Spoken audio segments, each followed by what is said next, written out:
I would like to thank the Ministry of Antiquities for inviting me to present my research data spanning 10 years, and in particular for Mohammed El Saidi for his courtesy and patience through this difficult year.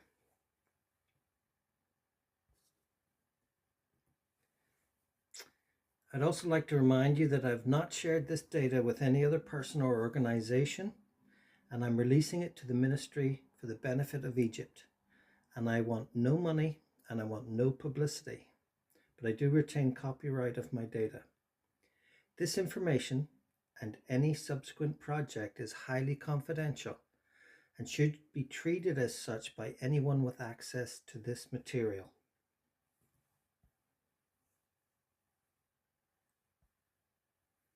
In keeping with the nomenclature of the pandemic, I decided to use the Greek alphabet to separate my presentation into two parts: release alpha and release omega.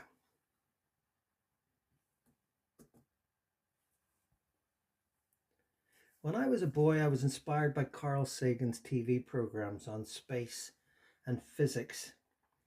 Now, he said that extraordinary claims require extraordinary evidence.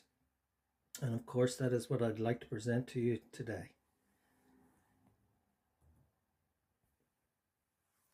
Let's see what the Ark of the Covenant looks like. I don't think this is a bad facsimile done by Hollywood.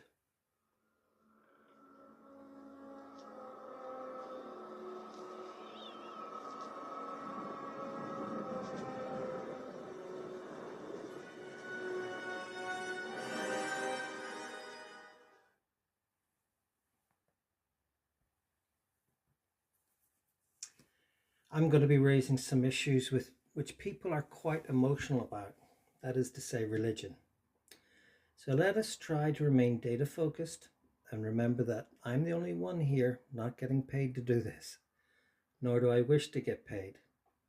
I'm offering my research data free and exclusively to the Ministry of Tourism and Antiquities, Egypt. Actually, I don't know what all this religious conflict is, because the more I read, the more I see only one united idea in the end of all these religious doctrines. And without Islam, Judaism and Christianity are prophetically incomplete. Throughout this presentation, I might appear religious, but I assure you this is incorrect. I'm a scientist, but I'm also Muslim, dedicated to God. I am the son of a Christian family and the grandson of a wealthy Jew. With that said, we are going to focus on the Pharaoh Khufu and his family and the place of his burial tomb, which is also the place of the Ark.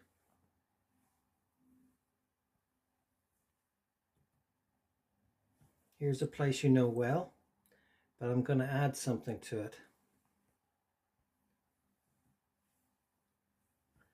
I want to draw your attention to the subterranean chamber, where the letter Z is what I will propose is a secondary chamber, where access has been sealed off by a stone block. The evidence for this will follow. Here's Mr. Edgar. Now, he did quite an extensive survey he published it anyway in 1910, and his book was called The Great Pyramid, Passages and Chambers. Now, I've put him in here, one, because we're going to be talking about the subterranean chamber a lot, and two, because I'm going to be using some of his photographs. So thank you very much, Mr. Edgar.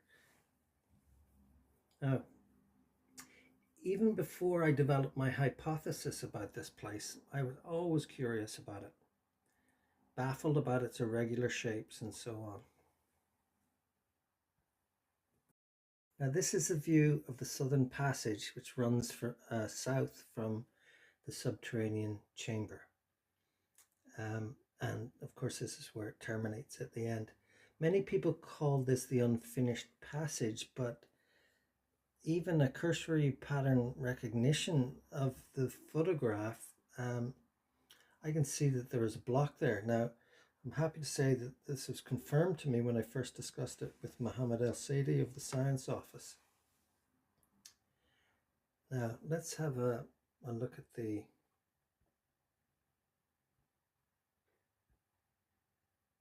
dimensions. 1.5 cubits by 1.5 cubits, which interestingly is the same width and height of the dimensions given of the Ark of the Covenant. And we'll go into more detail about that later. So I would suggest to you that this is not an unfinished passageway, but actually a finished passageway that was blocked off. And furthermore, I suspect that it was placed there from the other side, which leads me to the question, how did they get out? And maybe there's another passageway leading outside, which I suspect is to the Sphinx, but that's another presentation for another day.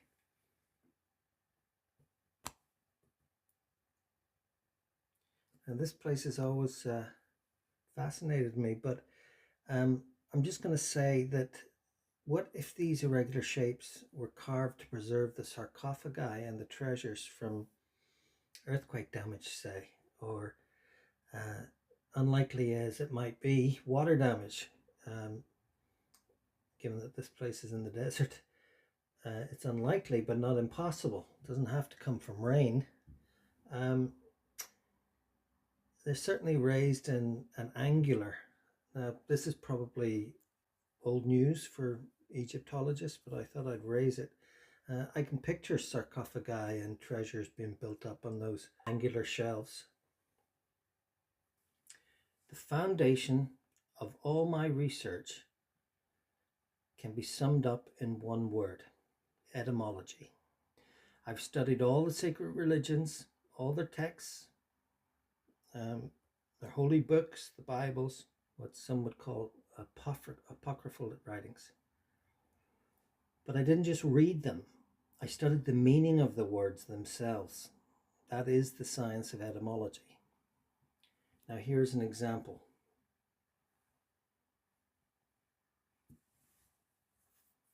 We have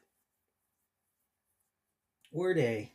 Now word A is the etymon, or we would say the etymological root of the other words down below. But from that word comes and develops other words. And in this case, a simple example is just word A, small a, and word A, small b. Now, so the letters signify a slight difference, but a resemblance to the etymon above. And we would say that these words are cognate when they have that relationship. And the ones that have come from and developed from the etymon are the derivatives. So, pretty straightforward example, but we'll get into this a little bit deeper as we progress. So, I want you to think about us considering not so much the word itself or the name itself that we'll be going over in various passages, but the meaning of those words. I'll give you examples of those.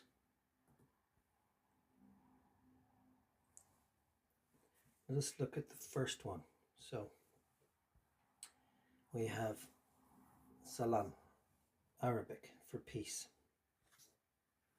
We have the Assyrian or Neo-Assyrian slama, which means peace. We have shalom in the Hebrew, which means peace. So they're all cognate. They have a firm relationship, and we can tell that. Now it gets a little bit more difficult when the differences are subtle, but I think you'll see that clearly as we progress. Let's take another example here. We have, and this is an important one for the purpose of this presentation, we have the Hebrew word har, which means mountain. Some people translate it as mount, but we're talking about a mountain here. Haram is Arabic for pyramid. So we have har for mountain, haram in Arabic for pyramid. The Sumerian for mountain is Kur. You can see the similarities between har and Kur. And the Hebrew for mountain or mountain land or land of the mountains is Haran. Haran, Haram, mountain. These are all cognate. So mountain, when you see mountain, I want you to think pyramid, and I'll give you a lot more evidence to support this.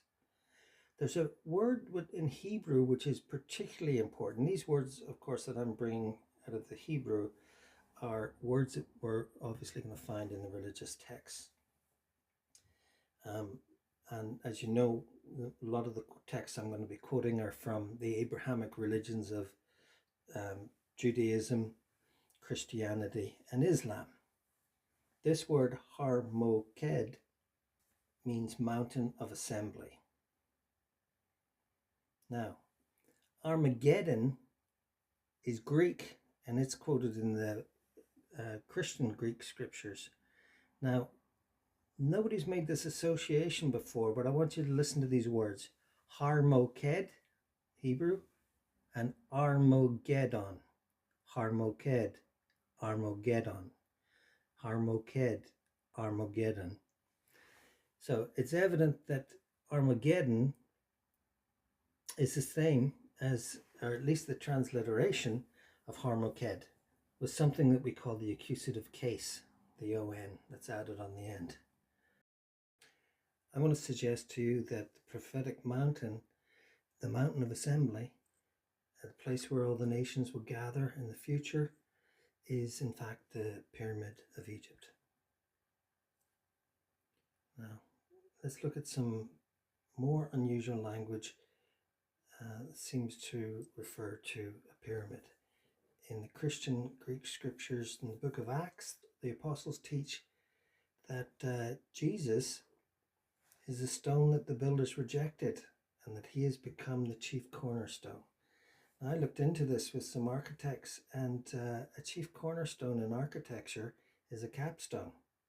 And where do capstones go? They go on the top of a pyramid. Furthermore, in one of his most famous teachings, the Sermon on the Mount, there's that word mount again, it's a very long monologue full of parables and teachings and prophecies about the future, but it begins with the words, Jesus went up on the mountain and sat down. And I'm also going to suggest to you that this is exactly where he sat down, and I'll give you further data to support it. Jesus often called it the Mount of Olives, referring to the prophet Zechariah in the Hebrew Old Testament, and he also referred to it as the temple in the house of God. Now, the prophet Zechariah says that the Mount of Olives lies to the east, and then he goes on to talk about directions, north to south, east to west.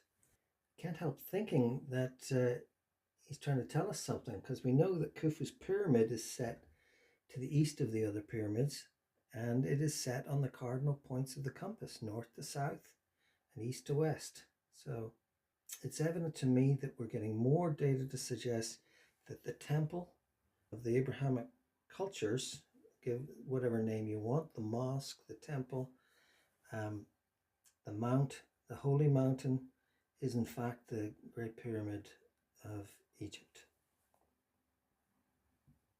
Some of the other names in these ancient texts for the holy mountain. We have Mount Nebo, the mount which means the mountain of the prophets, sometimes translated actually Nebo as Thoth in the Babylonian. And Mount Sinai, mountain of sin, who is the Sumerian father of Inanna. In Babylon, she's known as Ishtar, and I'm going to show you some strong associations with Isis of Egypt. There are a lot of ark references around Mount Sinai, and Moses' time there with the Israelites. Talks of cloud, lightning, rumblings, and these are all descriptions that are used when describing the ark. Mount Horeb simply means mountain in the desert. And of course we have the Quran's Jabal al-Nur, the mountain of light. We know the Prophet Muhammad spent time in the Hira cave, Hira meaning double, and Machpelah in the Hebrew also meaning double, which is where the patriarchs are buried. And what's known as Mecca really is Makkah, and I think there was a royal decree in Saudi Arabia to say that Mecca should be spelled Makkah, just like Machpelah in the double cave of the Hebrew patriarchs. Now, there's a graphic showing you the bright capstones on the Great Pyramid, or what it might have looked like, and I'm sure it was a lot more glorious than that. But during this presentation, I will demonstrate that the pyramid is actually all of these holy mountains described in the text, but just using different words. Most of them descriptive, you know, so if you take them literally, the mountain in the desert, rather than as a pronoun, as the name of something, then you'll realize how it makes sense in the context of the scripture in which it's featured. Just as you might use many different words to describe one person. Now, I was lucky enough to visit the Royal Palace of Madrid in Spain. And I want to tell you that there's a courtyard there made of limestone. And we arrived on a bright summer's day. Now the sun reflected light off the courtyard and it was blinding and it hurt my eyes. I had to put my dark sunglasses on just to be able to walk around the courtyard. Now I think the pyramid would have been the same with these casing stones, even brighter, I would have thought, with the reflectivity of the angles, especially at midday. And I think the Jabal al-Nur is a very apt description, the mountain of light. Now, the Holy Quran mentions the ark as a sign of his kingship, saying that the chest will come to him, speaking of the Mahdi or the Messiah. And the contents left by Moses and the family of Aaron, who was the high priest, or Musa rather than Moses, if you want to say it in Arabic. This too will be a sign for you if you are believers. Now I think I can make a connection with the sign later in the cross-reference to Egypt and the Sphinx, which I will do later. Now here's a description in the Hebrew Bible in the book of Exodus. Now don't worry, I'm not going to read it all, but suffice it to say that it is a detailed description of the ark and its measurements. 1.5 cubits wide and 1.5 cubits high, and 2.5 cubits long. We also know it was made of pure gold. Now, there's extraordinary detailed descriptions in all Abrahamic religions, and all of them support each other and add to each other in terms of the description of how it was made, its dimensions, the gold, how it was adorned, where it will be found, and how. So we're going to get into that a little bit more here now. Here's the Greek Christian text, where you'll find more details, plus an inventory of the contents of the ark when it's found. Let's have a look at that now. So there's a tent, and that's a tent that was constructed for the ark to move temporarily and be housed in temporarily while the Israelites moved around the desert or the wilderness as it's called, for 40 years. There was a golden ark of incense made. That also is in the inventory, which will be found in the subterranean chamber. The ark itself, of course. A golden urn holding the manna, which we know from the Holy Quran is honey. You'll never hear the Jews or the Christians talk like that, but it's we know from the Quran that it's good for the healing of the infections of the eye. And actually I developed an infection of the eye in one of my field trips to Giza, and I thought I'd try that out, and I used honey to cure an eye infection, and it worked. Aaron's staff, and I'm going to suggest to you that When it's found, it's going to look more like an Egyptian pharaoh staff, and of course the tablets of the law.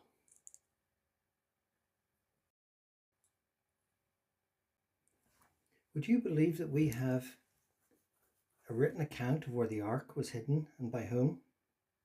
Here in the second book of Maccabees, chapter 2, Jeremiah hides the tent of the ark and the altar of incense. It says, "It was also in the writing that the prophet, having received an oracle, ordered that the tent and the ark should follow with him.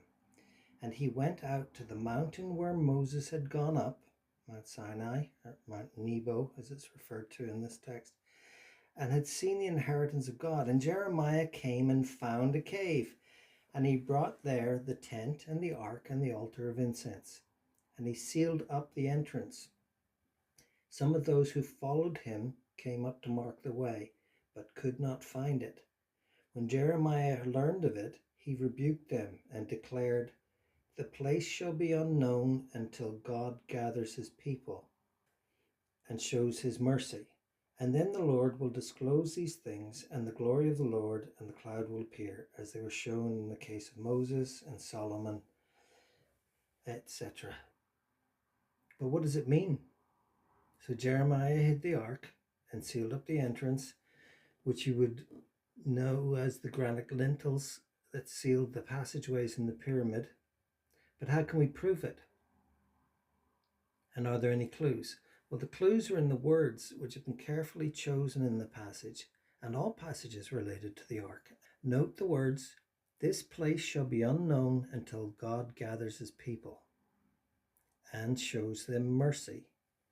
Pay attention to the gathers his people. And let me also say that the mercy seat is an important part of the ark description as well. Let's proceed. Genesis 25 describes the death of Abraham and his burial.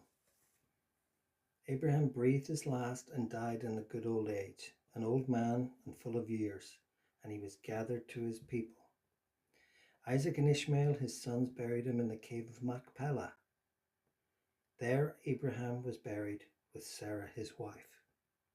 So Abraham dies. Here the author uses the phrase gathered to his people. His sons Isaac and Ishmael bury him in the cave of Machpelah, and this word means double cave. Abraham was buried with his wife. From here I want you to look at the words like an etymologist would. In Hebrew, Abraham means father of a multitude, and Sarah means princess.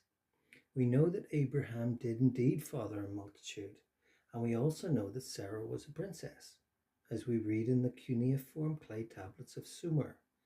Terah's sons married the daughters of kings, Terah being the father of Abraham. So when I read the Hebrew text, I read, "There the father of a multitude was buried with his princess wife." And this is how we will prove the location of the ark and the tomb of Khufu.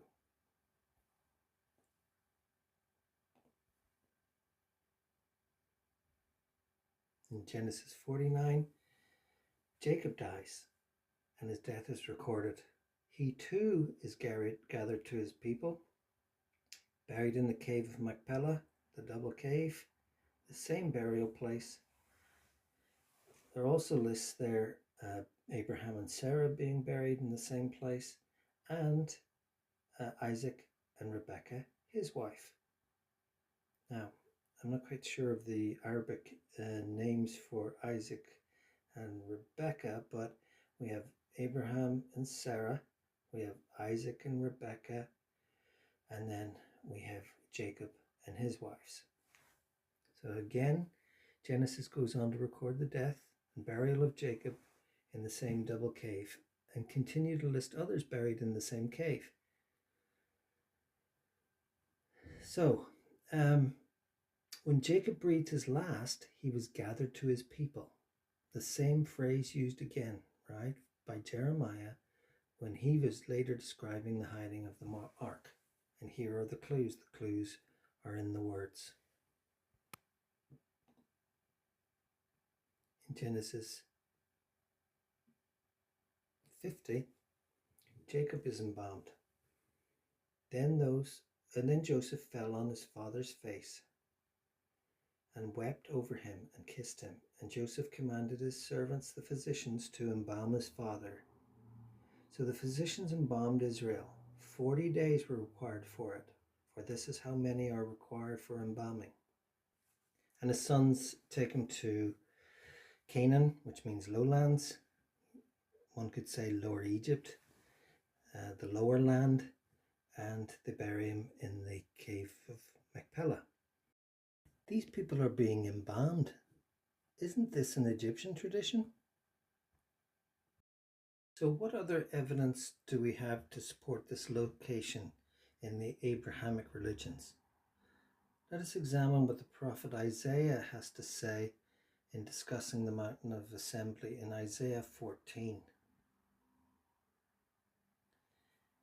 He's describing Lucifer and Lucifer's ambition, and he says, "How you are fallen from heaven, O day star, son of the dawn. How you are cut down to the ground, you who laid the nations low. You said in your heart, I will ascend to heaven above the stars of God. I will set my throne on high. I will sit on the mount of assembly in the far reaches of the north." Lucifer is described as the day star, the son of the dawn. Now, the son of the dawn is also our sun, our star, which brings us the day and the morning. It rises in the east, sets in the west, which crosses along the northern face of the Great Pyramid of Giza. He says, I will set my throne on high, and as I sit on the mountain of assembly in the far reaches of the north. So we have associations with Ra, and we know Ra is associated with the Great Pyramid of Giza and his worship there, and Isis. There we have a throne on the northern side of the Mountain of Assembly, or the Great Pyramid of Giza. Here, if I can use my pointer, you will see there's the entrance on high. Now, I didn't get a chance to measure it in my field work when I was there, but I've read that it's 17 meters high up to that main entrance. So that's a pretty high throne. It fits all the descriptions, and I suppose some people will say, no, that's not a throne. That's just some strange shaped rock. Now, on my field trip, I decided to go and check this out because all my research said that there must be a throne on the northern side, and I had to do a field trip to establish that, amongst other things. So there we have the throne. Looks like a seat carved out of a rock, and there's a better view of it. Looks like an armchair to me, and there's me sitting on it in my field work in 2014. In fact, by coincidence, it happened to be the holiday of Eid al-Adha. Later that night, we slaughtered a goat at my friend's house. Now, this is no ego trip. My research suggested that there was a throne on the northern side, and I came to examine the morphology. That is to say, could it be sat upon? And as you can see here, it can. And it was comfortable. There was a place to rest your arms on it. The elevation to sit on it was the correct height for your knees to be at and your feet to touch the ground. So there's little doubt in my mind, given the evidence that I'm presenting, that this is indeed a throne on the northern side of the Mountain of Assembly. Throughout the building of the Ark of the Covenant and the construction of the tent, which would be its home while the Israelites wandered the desert for 40 years, Musa was instructed to follow a plan. Later in the Greek Christian text, the plan is also referred to. Now remember, the ark measurements match Mr. Edgard's measurements of the Southern Passage in terms of cubits, 1.5 cubit by 1.5 cubit. Now let's talk about this biblical plan. What are they referring to? Exodus 25 instructs Musa to build everything after the pattern shown you on the mountain. And later on, in building the tent, or it's also called the tabernacle, he's told to build it according to the plan shown you on the mountain. And then we have the Christian Greek scriptures of Hebrews saying that they serve as a copy and a shadow of the heavenly things. For when Moses was about to erect the tent, he was instructed by God, saying, "See that you make everything according to the pattern shown you on the mountain." Now the Israelites were even told to follow the plan on the mount shown them on the mountain when they were organizing their camp. So there in Numbers 2, it says, "The people of Israel shall camp each with his own standard." That's like a flag with your family emblem on it. "With the banners of your father's houses. They shall camp facing the tent of meeting on every side." Now, the tent or tabernacle, the word can be translated both ways. The tabernacle suggests a more sacred version of a tent. But the Hebrew word ohel, which means tent, comes from the root word ohal, its etymon, which means to shine. So it's suggestive of a shining tent. Now, we looked at the shining casing stones in the pyramid earlier, and I think this is relevant. Let's attempt to diagram out this plan, because it is detailed in the text, but we'll do it graphically here. So they were to camp, the tribe of Dan on the northern side, the tribe of Judah on the eastern side, the tribe of Reuben on the southern, Ephraim on the western side. Now, there's their compass points, and here we have the emblems or the banners of the houses of their fathers, and this comes from an official heraldry site. So the tribe of Judah, their symbol is the lion. The tribe of Reuben is a man. The tribe of Ephraim is a bull. And the tribe of Dan is an eagle in flight. Now, let's see what happens if we place the pyramid in place of the tabernacle, so that they would camp. Let's presuppose that they're camping around the pyramid and that this is the plan and that this is the mountain. Now we can see that it's pointed in the right directions, north, west, south, east, in the cardinal directions of the compass. We put Judah on the east. His sign is the lion. Reuben is the man. Ephraim is the bull. And Dan is the eagle in flight. Now Dan also in Hebrew means judge, and it's a diminutive form of Daniel, which means the judge of God.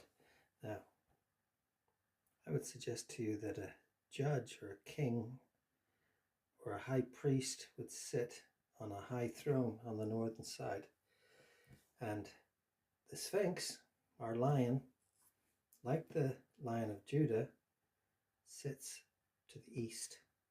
So here we can see the plan developing, and we have even more triangulation of data that says that this holy mountain, this mountain of assembly, is indeed the Great Pyramid of Egypt. And there we have the throne on the other side. Exodus 25 says, "Make everything after the pattern shown you on the mountain." Hundreds, maybe more than 1,000 years later, we have the book of Revelation. This is a highly cryptic Christian Bible book of future prophecies, which also include the pyramid and the ark.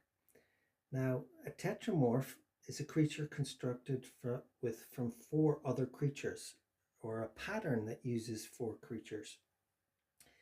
It's also interesting to note that the tetrahedron is a 3D shape described as a pyramid, and the tetragrammaton is the name of the 4 letters in Hebrew for the name of the Hebrew God Yahweh.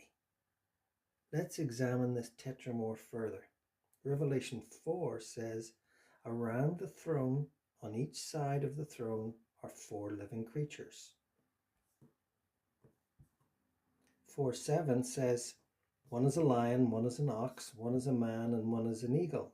And there we have an exact match for the tetramorph of the 4 tribes of Israel that face the mountain or the tabernacle in their camp arrangements,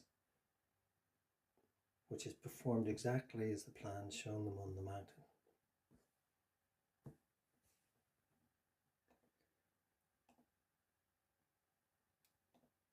Let's talk about Jacob in the Old Testament, book of Genesis. Jacob has a dream at Bethel. Bethel means a house of God. He's blessed and protected by God. He has 2 wives. Rachel is his favorite. God changes his name to Israel, which is theophoric. Theophoric means that his name has been adjoined with the name of God. And Jacob has 12 sons, which then go on to be the 12 tribes of Israel. Some of that we've discussed in the camp arrangements, which in the preceding slides. The people of Israel, curiously, do not eat of the sinew of the thigh of the animals that they eat.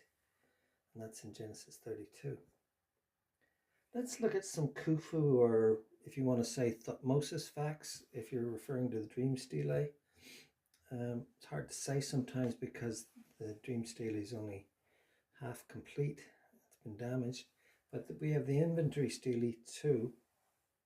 Now, if we assemble the information that we have on those 2 steles, we have Khufu, or Thutmosis the 4th, and there's no point us getting into debate as to who is what.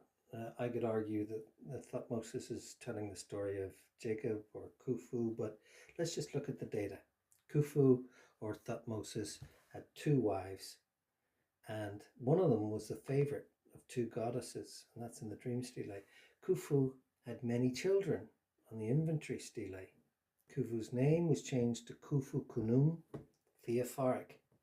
Khufu and his people, according to the inventory stele, did not eat of the sinew of the thigh.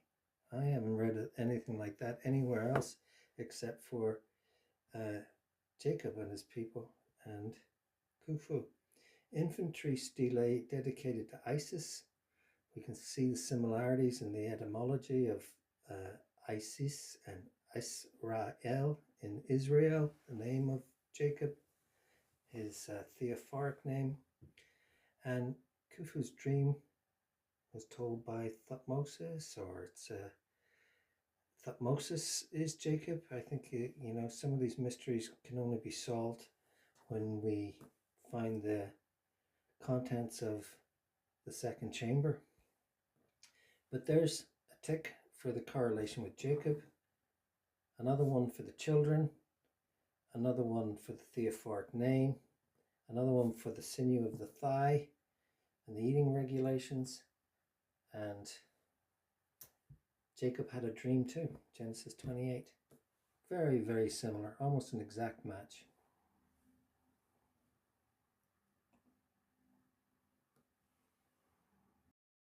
Now here is a fascinating slide.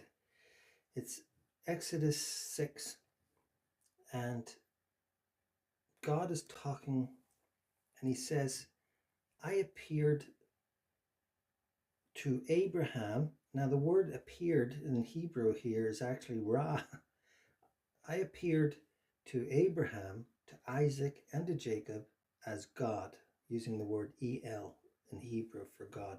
I appeared as God Almighty, and Almighty is Shaddai. But as my name is Yahweh, I did not make myself known. So here it clearly states that Abraham, Isaac, and Jacob did not know the Hebrew God Yahweh. Another indication that they were Egyptians and they worshipped other gods. Now, it does say, as God Shaddai, El Shaddai, I was known to them. So Abraham, Isaac, and Jacob knew El Shaddai. Shad is Hebrew for breast. Therefore, the text reads, I appeared as god of the breast, which is Isis in Egyptian pantheon of the gods, or Inanna or Ishtar of Mesopotamia. And there's more information which we'll be dipping into soon on that. So El Shaddai is Isis, is Ishtar, is Inanna, and Jacob's theophoric name is Israel, in keeping with the gods of Giza.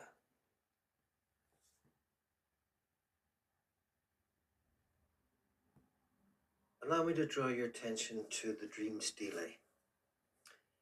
The dream stele tells a story of Thutmose, who comes to the Sphinx, falls asleep. God comes to him in the dream and promises that he will be great in the land, and God will protect him, and so forth. I want to make a comparison between that and the text of Genesis 28, written several hundred years later in the Hebrew language of the Old Testament, and it's right around the texts of Jacob and Abraham in the land of Egypt and Haran, and their lives and their burial there. Now, Jacob comes to the land of Haran, and which we know is the mountain land or the land of the pyramids, and he realizes, knowing that the sun is set, that he has to sleep, finds a stone, and he sets it up as a pillow. Falls asleep, and he has a dream. And in that dream, he sees a ladder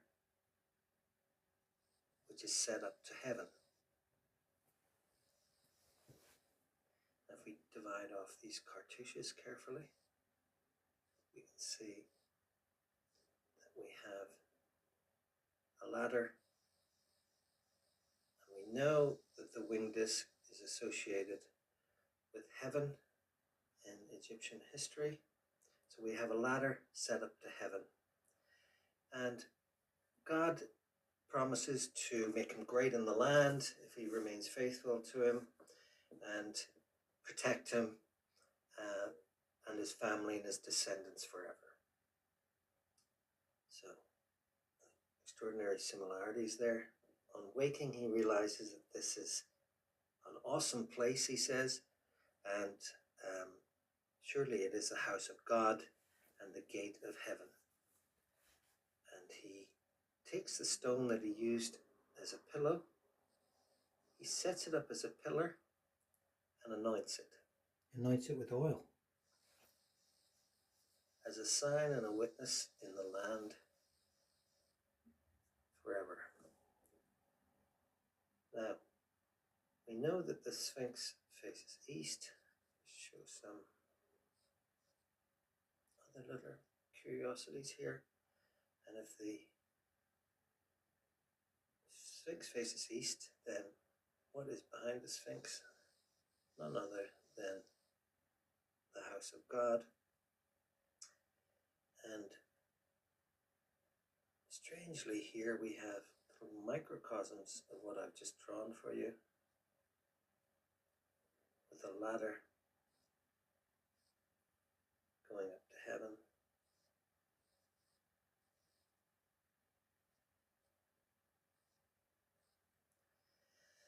And I'm going to go a little bit further and show you these pairings. Now, these pairings of people with hearts for heads, suggesting a loving relationship. And we, of course, we've already talked about the family of Jacob and Abraham and Isaac and their wives being buried in the double cave, the cave of Hira. And here we see, interestingly enough, two cavities, and it suggests to me that the writer of Genesis 28 knew about not only the pyramids, but the dream stele and the Sphinx. And There we have another reinforcement of the hypothesis that the Hebrew story of Jacob and Abraham and Isaac in the Hebrew Bible is none other than a story told in a different language with different names about the pharaohs of Lower Egypt, particularly the fourth dynasty of Khufu.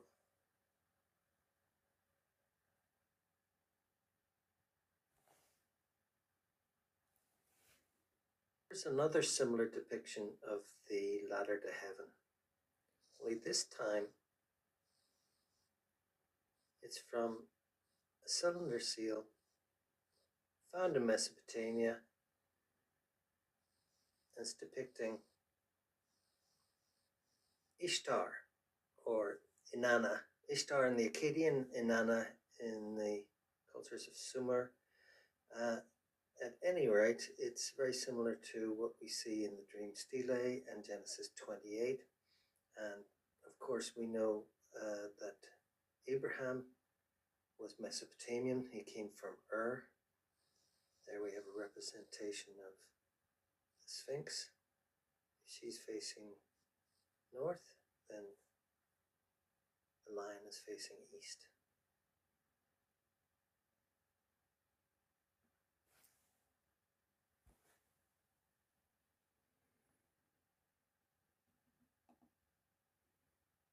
Now, this was an extraordinary discovery. I happen to be an astronomer, an amateur astronomer, and if it wasn't for that, I probably wouldn't have spotted this correlation with something called the Festival of Weeks, or in Hebrew it's called Shavuot. It's one of the 7 major religious festivals of the Jews, and it's described in Exodus 32. Now, it's quite a famous story, and it surrounds the time when Moses came down with the 10 Commandments from God, and they were worshipping a false god, and they'd made a golden calf. Aaron had collected all the jewelry, the gold jewelry of the people, because they were grumbling about not having enough food and water, and they were better off in Egypt. So to pacify them, he melts down the gold and creates a golden calf, strangely similar to the one you can see here on the right, which might be bronze.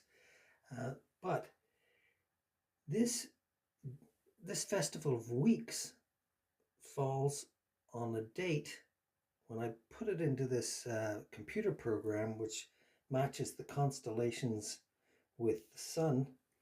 It turns out that the sun falls directly through the horns of the constellation of Taurus, the bull, on the date of the Festival of Weeks. And many people read the text, Aaron received the gold from their hand and fashioned it with a graving tool and made a golden calf.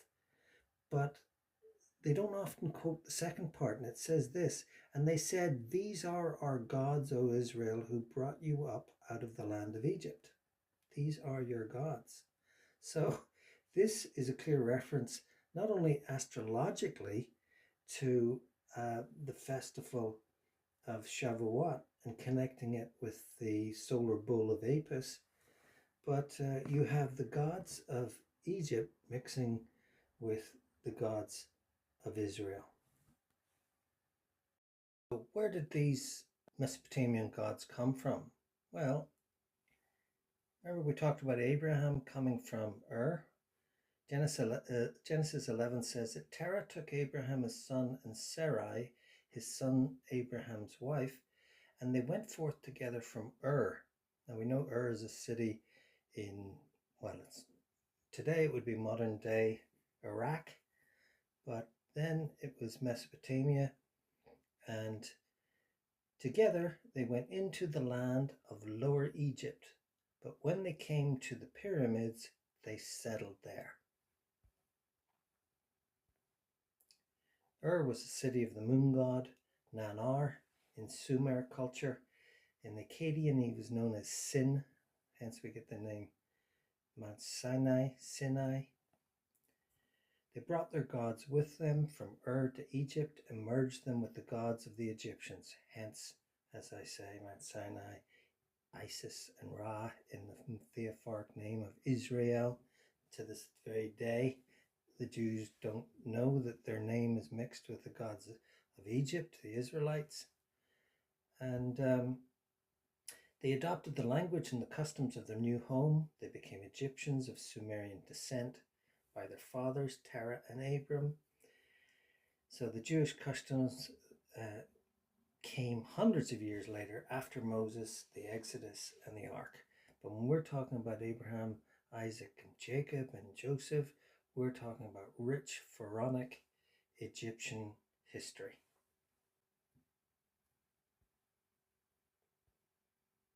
Now, this is where the triangulation of data comes in through all the Abrahamic religions. Anything from the religious texts to Khufu, the Bethel, the Mountain of Light, the Mountain of Olives, the Double Cave, Moses, Jesus, and Muhammad. We've dealt with them all and triangulated all the data with no contradictions. The gods of Egypt, the gods of Ur, and the camp of Israel around the pyramid according to the plan that's just stated all the way through, Jewish and Christian scriptures, and then we have the Quran and the Prophet Muhammad to confirm it all in the text there. So not only do we have triangulation of data, but I would say that we have perfect triangulation of data.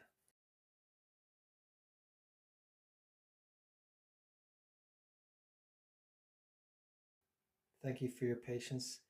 Now we move on to release omega, and I'm going to, it gets a bit more sciencey here, and I'm going to try and move through this as quickly as possible because I appreciate your patience. So why don't we begin? Socrates was the greatest mind in ancient Greece. And when somebody asked him what he knew, he said, well, I know that I know nothing. Now, I don't think he was saying that he was stupid, but what he was saying was that ego was the enemy of knowledge or scientific discovery. So the premise for scientific discovery is known as the adage of the I know that I know nothing. So with that in mind, I'm going to challenge your paradigms with some things that which I hope will be new to you, and see where we go from there. Prophecy is the product of people called by God who saw the future and wrote it down for the benefit of others in the future. Often the God or the angel would say, write down what you see to the prophet. Without prophecy, there can be no hope or faith, only religious ritual, which most of the world is engaged in.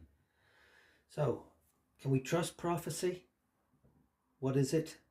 Does it exist today? And how can science define it? Let's talk about the bridge between science and religion.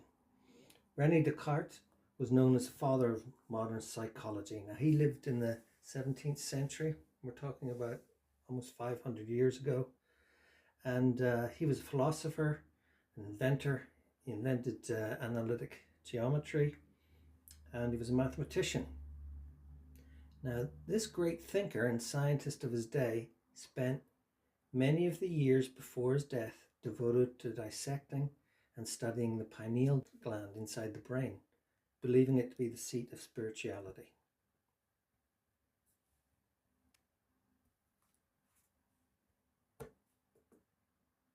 So what does this pineal gland look like? Well, here it is.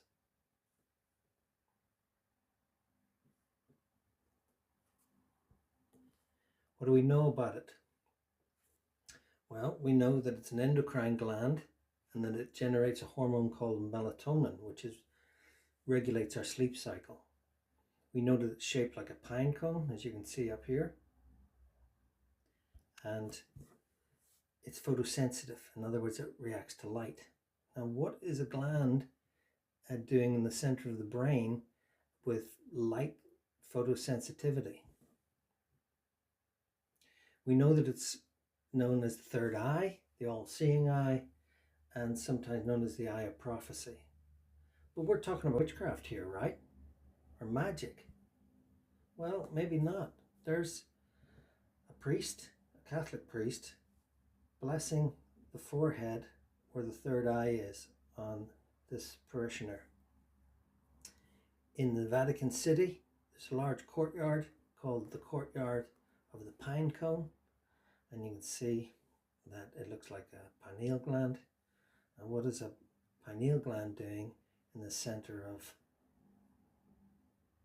Christian theology? In fact, it even appears on their staffs, if you can see that.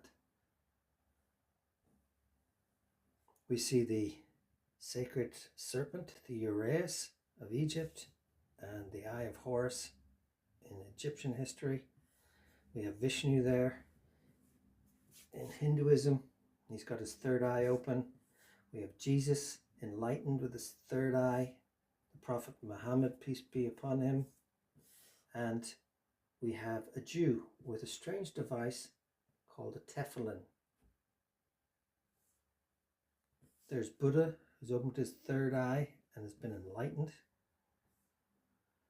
We have the references to the all-seeing eye, and actually I think it's mentioned in the Inventory Stele as the Eye of Isis, which spans and surveys the whole land and sees everything.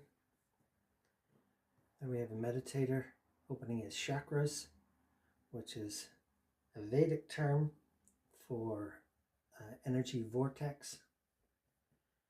And there we have an ancient Sumerian seal which has a pineal gland with some serpents entwining it.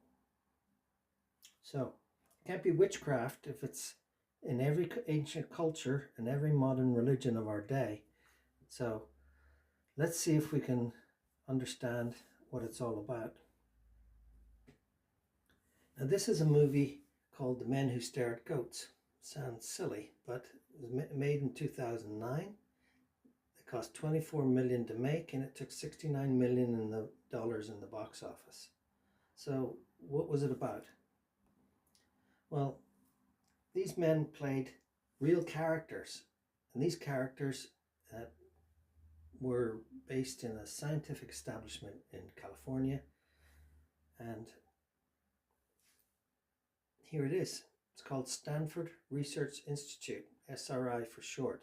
It's based in the state of California, USA, and here is where for decades scientists have been researching the pineal gland, electromagnetic energy fields that exist within the body, and in fact within the quantum and the stars and planets. So even from a quantum to an astro level, we see these electromagnetic fields everywhere.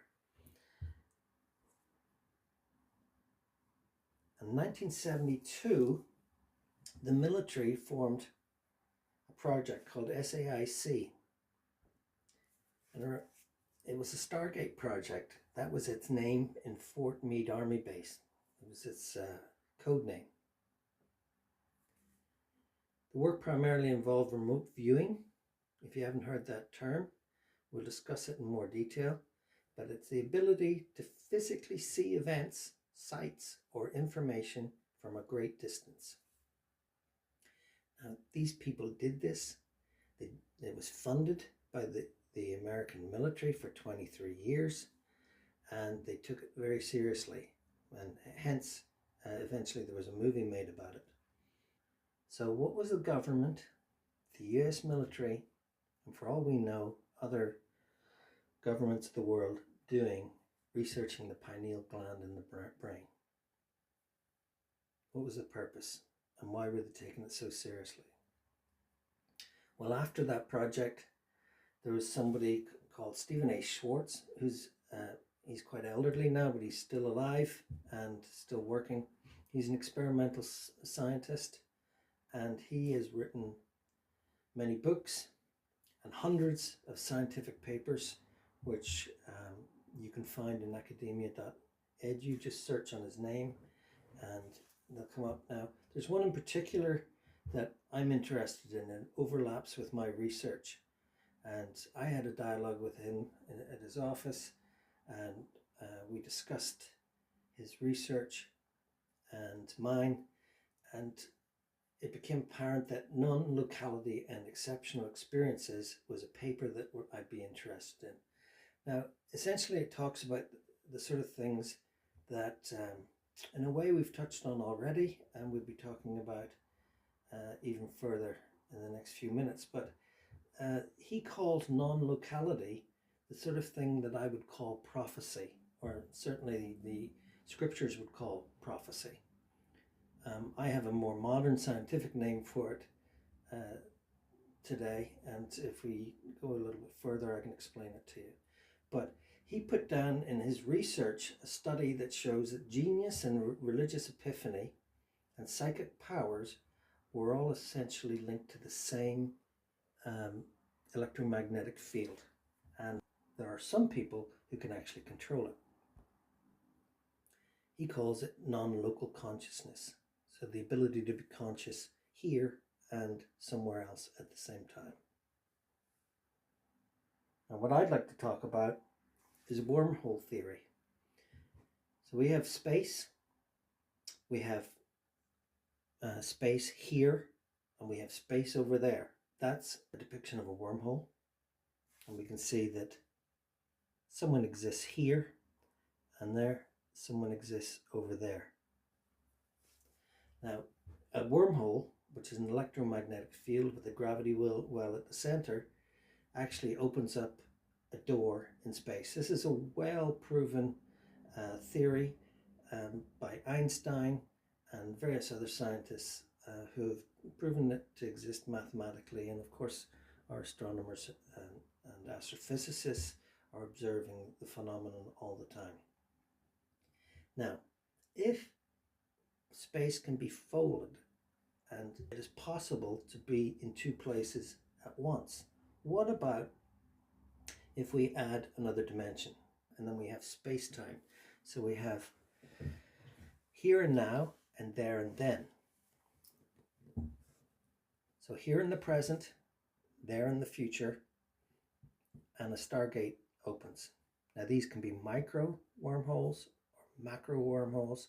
Let's not concern ourselves with the very big or the very small. In the infinite universe, we don't talk about big and small. But we have this wormhole that opens up. What if that pineal gland was a wormhole or a stargate, and the electromagnetic field was able to connect with another electromagnetic field in the future? You would then have non-local consciousness. I would call it prophecy, the ability to see the future in a different space and a different time. Now, this is what governments have been researching and spending millions of dollars on. Some programs would call them super soldiers. They're highly secret. I've been involved in some of those projects myself. So on top of Mr. Schwartz's studies, I also have my own studies, and of course we have the ancient prophecies that we've researched in scripture. Now, if they could see the future, and we can prove that the ability exists scientifically, and that they could write it down, then we have an explanation as to why those chosen by God had the ability to see the future. Now, without thinking in religious terms, we can actually go on to discuss what it means to be chosen by God. But here we have quantum theory at its finest.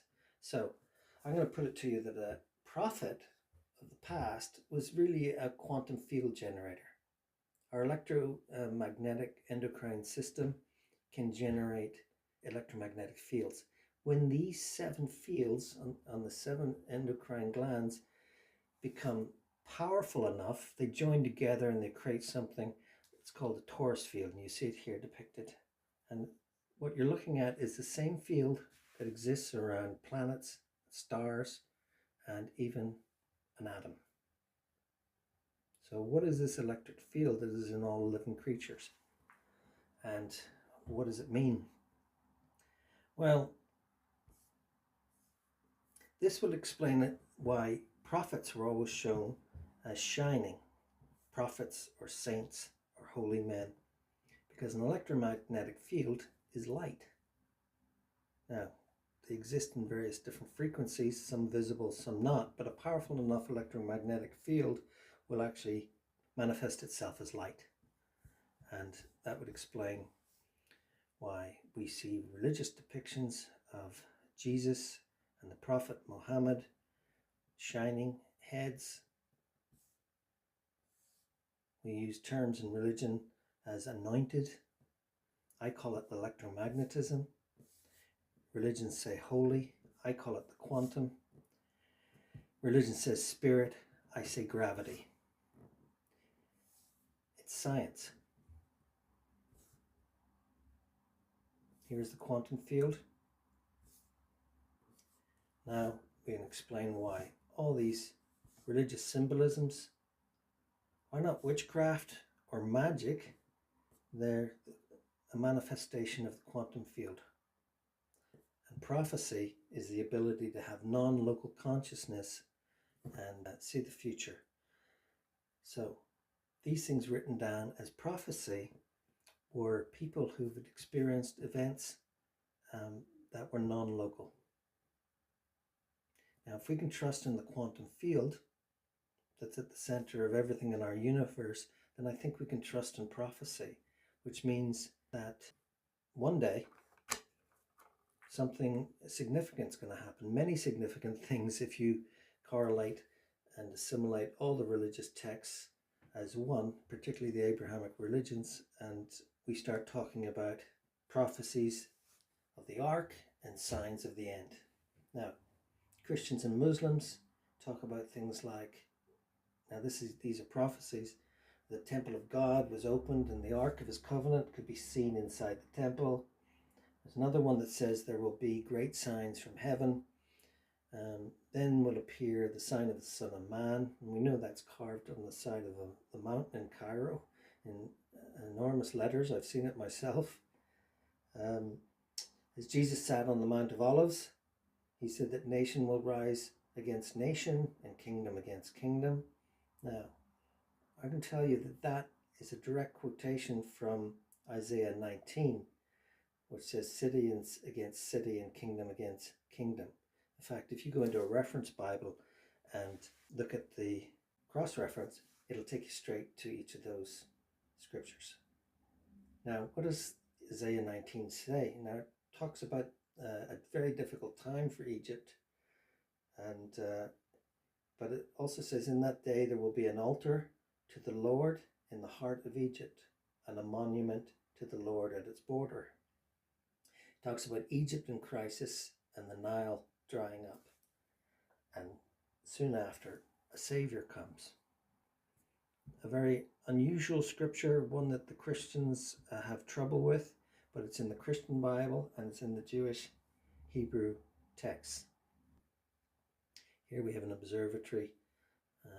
This one is in Hawaii, but typically they're on the top of mountains or volcanoes, so they're at an elevation where they can see things clearly in space. Now in the South Pole there's a telescope called SPT, the South Pole Telescope, and in 2008 they detected this object. So this object was red, it was a planetoid. It appeared to have 4 satellites, let's call them moons. They weren't close enough to detect. Its atmosphere appeared to be iron oxide and sulfur, so it appeared to be a volcanic atmosphere. Now, 13 years later, this object is being seen around the world. Now, this is frame grabs that I've taken from video footage, and you can see that there's a planetoid, what appears to be an iron oxide volcanic atmosphere. In other words, 13 years later, this object that could only be seen in the southern hemisphere at the South Pole telescope, with a very powerful telescope, here it is now being seen and recorded on people's mobile phones.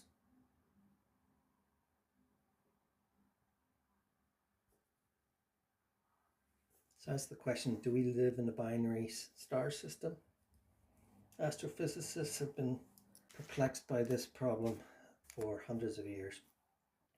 But the question is, do we have another star that our star rotates around? It's a difficult thing to understand or even predict or monitor, because the cycles that these are involved in are so large that the average lifespan can't even measure a minutia. But we have records, we have scientists who have recorded things, observers who are non-scientists, and we have ancient history. I'm going to play you a video which I compiled that might help here, and I want you to bear in mind that the ancients talked about a great year. Now, if we take the great years, which we know is 25,920 years, and we apply that to a binary star scenario, it works. And we know that binary stars create shear edges. Now, what is a shear edge? Now, here's an animation of a shear edge solar system, which happens to be just like the one we live in, where these collisions over billions of years and the formation of the solar systems ends up creating a shear edge on each. This is an animation of what a planet would look like theoretically going around a dark star, and one that isn't as bright as ours, but still it's a star. Sometimes they call them brown dwarfs. So if we live in a binary star system and there's a brown dwarf star with its own solar system, we wouldn't be able to see it until it was practically upon us. It's just the nature of brown dwarfs. They're difficult to see, and most of our telescopes under grant aid are pointing in specific directions and not necessarily where we want them to look. We talk about angular momentum. Now, I'm going to discuss this at a very basic level, but we are talking about astrophysics here now. So we've gone from the quantum to the astro, but I think you'll be able to understand what we're talking about. If you bear in mind the yellow in the graph, that's our sun and its angular momentum with the planets in our solar system, based on a single sun scenario. And it's asymmetric, it doesn't look right. But if we adjust the calculations for a binary twin, this is what we get. Symmetry. So the data seems to suggest that we do live in a binary star system. Also, if we did, it would mean as that we approach the end of a cycle that the precession would speed up. And here are records dating back to 1880 that prove that indeed precession is speeding up. That's the movement of the constellations through the vernal equinox every year.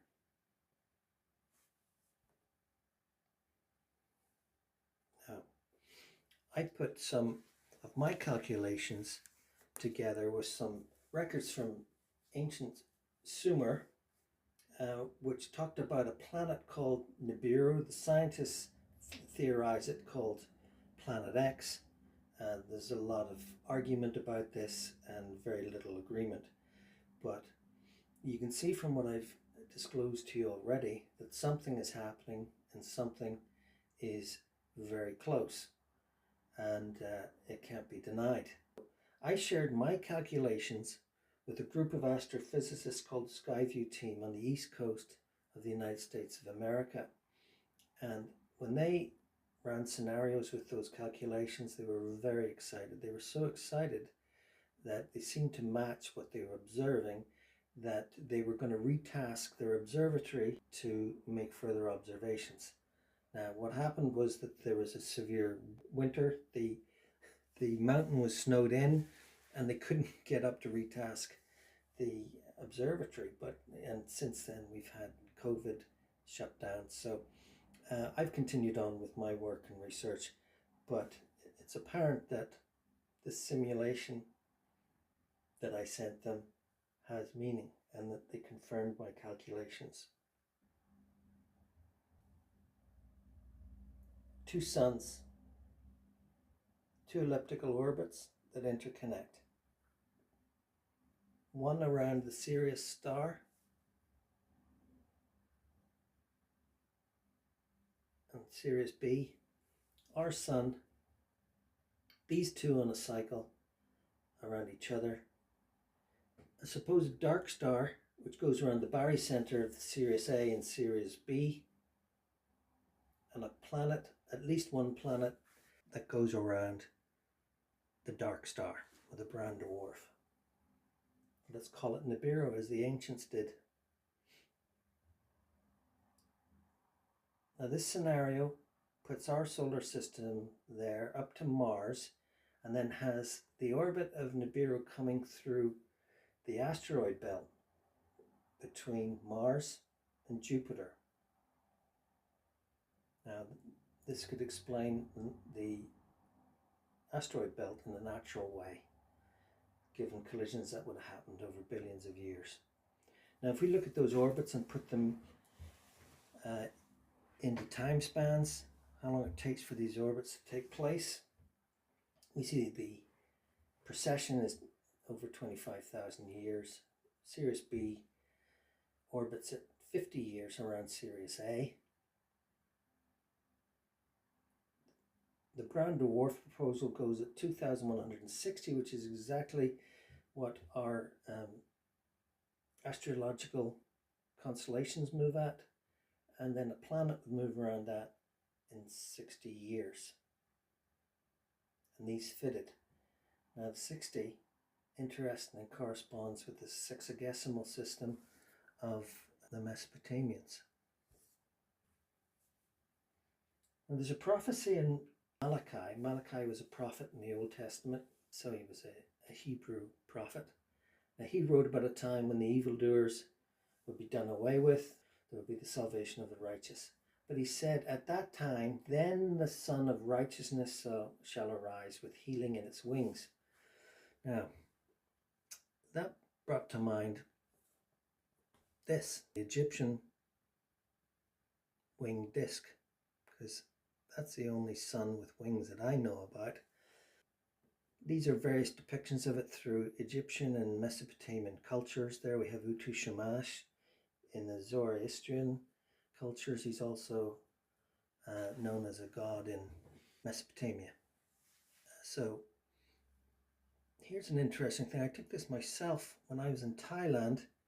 I had to visit a police station because of a road traffic accident, and in the front of the desk of the police officer there was this winged disc, and in the center it said Kingdom. Now, please watch this video.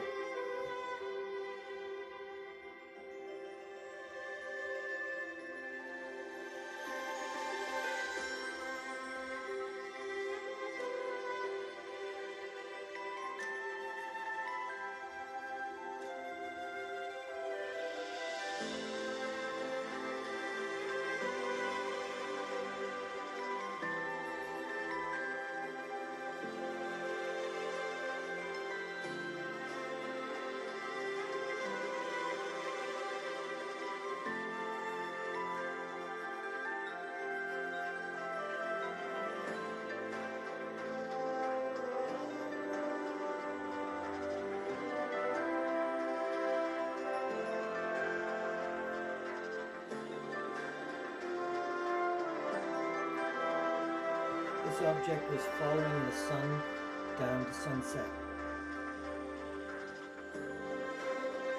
Much smaller in the distance.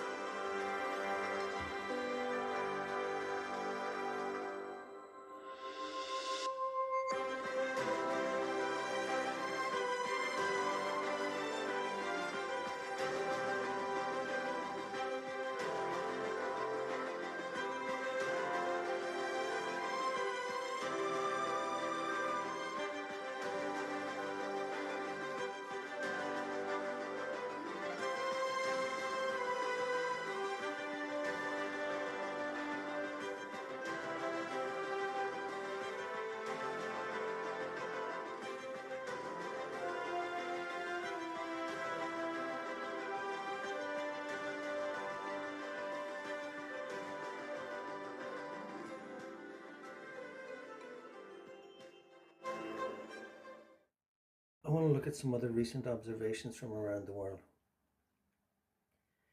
Here's one taken with a handheld device, no telescopy. Another one. Here's one that was observed while I was in Thailand and I was an eyewitness to it.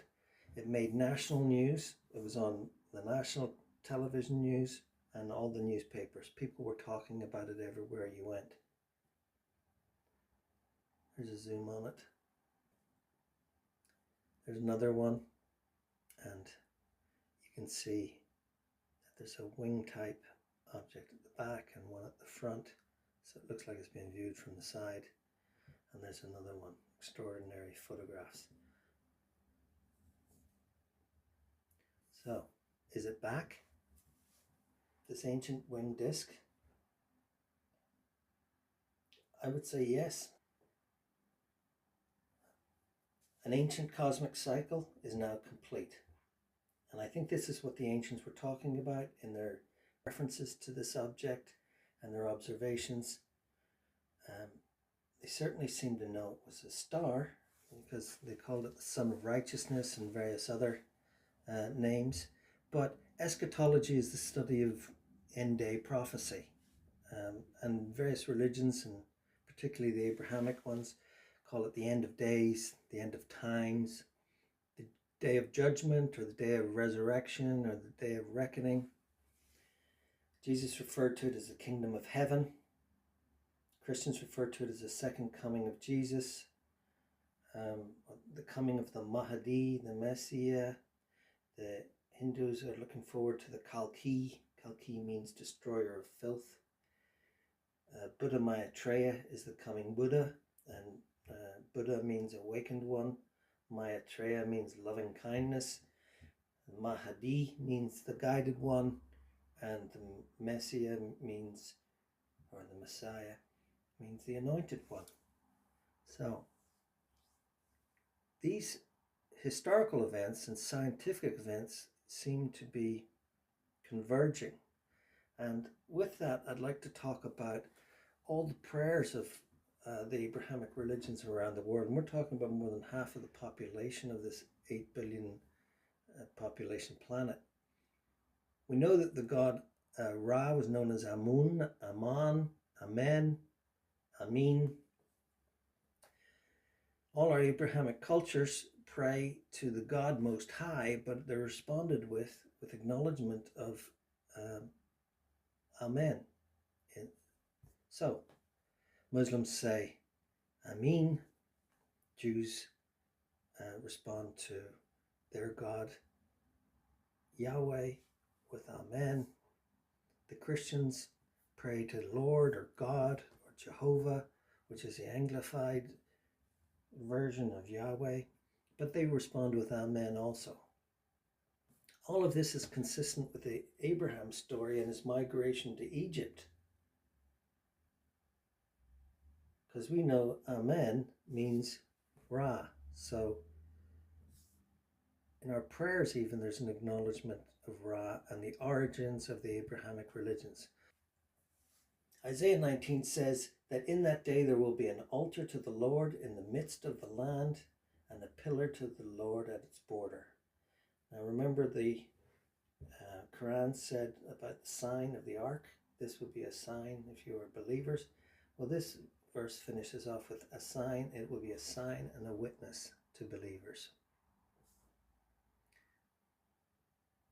Here we can see that the pyramid of Khafre is in the center, and so that's where we get this word midst. The Hebrew word is tabach, but it also suggests that the object is between two other objects, between or in the middle. So in that day there will be an altar to the Lord in between, in the middle of Egypt, and a pillar at its border. And we know from our discussion of Genesis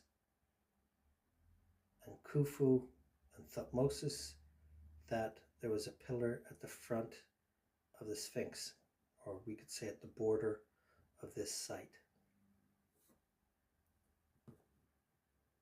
it's called the Dream Stele, of course.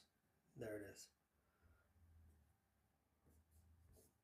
The prophet Micah said, "It shall come to pass in the latter days, or the end of days, or the judgment time, that the mountain of the house of God shall be established as the highest of all the mountains, and it shall be lifted up above the hills, and people shall flow to it."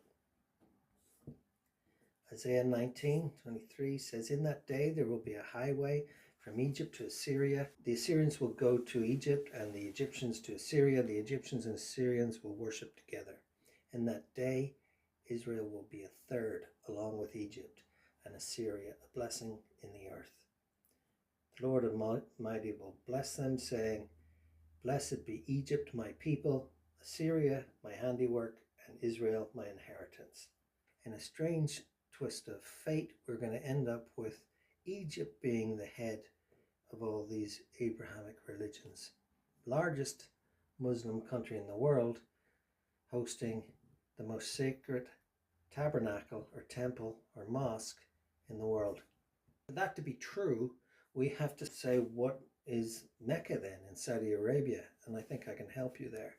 In Islam, we know that it held a sacred stone that fell from the sky.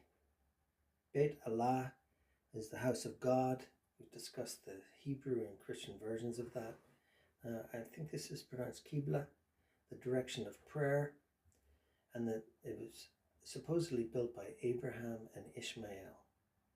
The ancient house it's known as, and it's honored in Islam. And let's look at Christianity. In the book of Acts, in the Christian Greek scriptures, it says, "The city of the Ephesians is temple keeper of the great Artemis," who's the Greek god you can see on the right here. Also seems to be very similar to Ishtar and Isis and Inanna in characteristics. "And the sacred stone that fell from the sky." Now those words are exactly the same, sacred stone that fell from the sky.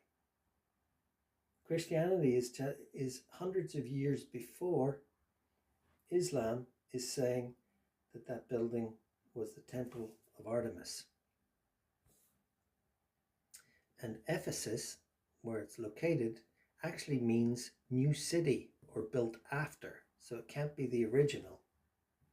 We know where the original is. It's in Egypt. Judaism says that Abraham was a very rich man and he journeyed to the house of God.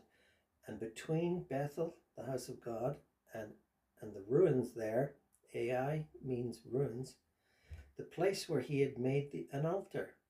So Abraham seems to have made at least one of these structures. Now, at this point, I can't be sure which one it is, but the altar seems to be referencing the one in the middle. It seems to suggest that the center pyramid was built by Abraham. Now, that's his Hebrew name. You can help me with what his Egyptian name was. Now, Isaiah 19 also mentions the altar and the pillar in that day. So this is code for this place being very important in prophecy in the future. So we're looking at a religious, a scientific, and a tourism revolution, if all of this can be true. Now, as a scientist, I have to say that the data is reliable. And as a believer in God, I have to say that it's also consistent in terms of prophecy. So I don't see any conflict between the two. Here we have a pie chart showing the religions of the world. So in all Abrahamic religions, pilgrimages are mandated. So we're talking about 53% of the global population. That's around 4 billion people. Now, I think that's enough to excite your Ministry of Tourism, even without the religious and scientific aspects. So here are various sites today for pilgrimages, and I'm saying that in the future they will move to here. It's scientific, it's not magic. Now, I have a legal argument in favor of the project also, that is to scan the subterranean chamber again. I would say that this is significant, substantive, new data which merits a revisit to the work done before by other teams. If it was a criminal case and we were providing such a vast array of new evidence, it would be immediately qualify for a retrial. I would like to talk about the sand also, which was detected in one of the previous surveys beyond the block in the southern passage. And having thought about it more, I think it's unlikely to be from a void collapse because of the depth and the location under the pyramid. It's more likely to be in keeping with the sand found in a mastaba or burial site for preservation. And today we have the arrival of advanced scanning technologies decades later since the previous survey. So it means we can go deeper with more detailed surveys. Now, the conclusions are that the life of the Egyptian pharaoh Khufu is told in the Semitic stories of Jacob. The Great Pyramid is the temple, the holy mountain, the Jabal al-Nur in Mecca. There is a second chamber or a cave beyond the southern passage where the Ark of the Covenant will be found, and the sarcophagi of Khufu and related pharaohs and their wives. And it's evident that this is an enormous discovery, important to Egypt and to the world. I think the truth will unify rather than divide, and I think it has the potential to bring peace rather than conflict. Now, it's still just a detailed hypothesis, but to have a discovery, we need to have a working hypothesis. To do that, I need to get access to the subterranean chamber and begin some scans, which I hope to do next summer. It would be great if Scan Pyramids were going to move ahead with their project and I could consult and help them with their scanning in the subterranean chamber, and that what I would welcome. But in these days, with the circumstances surrounding international travel and the pandemic and the unpredictability of it, I think that could be problematic. Whereas one man going down in the subterranean chamber with some updated equipment could do some non-invasive scanning, and I'd like to make a formal request now to do that to the Ministry of Tourism and Antiquities. So I'd like to do non-invasive surveys. I'd like to come in the summer of 2022 for the opening of the Grand Egyptian Museum, where I hope I can be a guest and a friend, and we can discuss this further. Now, this research has only been shared with the Ministry, and I offer my services free of charge, and I ask the Ministry to manage any future public relations following the success of this project.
understand.